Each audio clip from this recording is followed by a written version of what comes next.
Question 4. A function f with domain minus infinity to infinity is defined by f of x is this cubic. Determine the number of roots of the equation f of x equals 0 in this interval. Now this is actually quite a tricky question. It's only 2 marks. Okay, what are they expecting us to do? Well, the root is the places where it cuts the x-axis. In other words, the solution to where this function equals 0. Okay.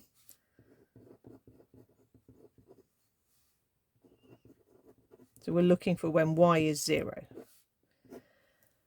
Now, it's a cubic, so it's not a graph that we particularly would know. You know, these numbers aren't particularly nice looking. Do we know what this cubic is going to look like? Well, a positive cubic we know has that sort of shape.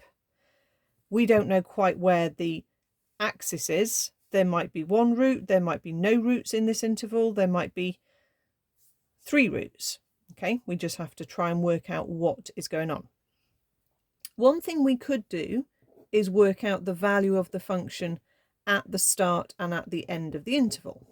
Okay, so if I substituted in -1, I'm going to get 6 lots of -1 cubed plus 35 times -1 squared minus 7 times -1 minus 6, and I'll tell you now that equals 30. Okay, if I subbed in a 1, I'm going to get a 6 times a 1 plus a 35 minus a 7 minus a 6, which I'll tell you is 28. So you might think, oh, well, it doesn't go through 0. But the thing is, we don't know what it's doing between -1 and 1. It might go from height 30 all the way down and all the way back up again. Okay, so that's not really conclusive. It is quite useful, that method, if you're trying to show there is 1 root between 2 things and there is a change of sign. But here, there could be no roots between -1 and 1, or actually there could be 2 roots. Okay, it could have gone down and gone back up. Okay, so another thing you might try and do is work out where the stationary points are. I think that's a bit excessive for 2 marks. Okay, and actually the stationary points are not that nice. They haven't got nice coordinates, and that's probably not the route that I would do, but you know, you could do that if you wanted. So you have a graph of the function, you can see what it's doing.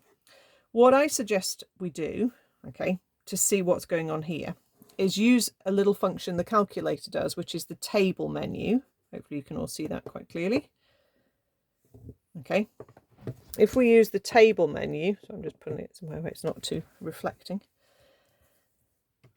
we're going to type in our function, so 6x cubed plus 35x squared minus 7x minus 6. You can just press equals to go past g of x. We don't bother about another function. So I'm going to start my table from -1, and I'm just going to take it to 1. And I'm going to do lots of little steps. So maybe I'll jump in steps of 0.2. Okay, 0.1 would be even better, but that's going to be a lot of numbers.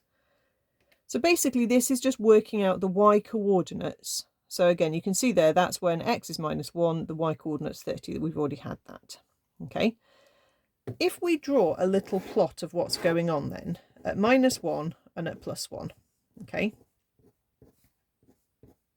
a very rough plot. So we've got 30 here.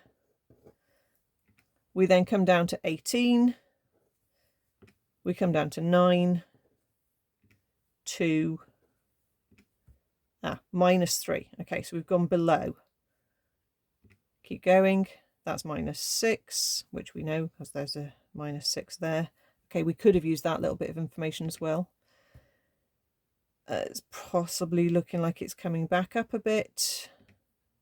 Yeah, it's coming back up. So basically this is just giving you the y coordinates of the points. So our cubic, I mean, it's probably got some sort of something like that sort of shape, roughly. And now you can see that there are 2 roots here between -1 and +1. So you could write down the y coordinates, you could draw a little sketch. Another thing that I noticed as I was doing that, and I pointed it out, look, there's the -6, so you know that there's going to be a value there.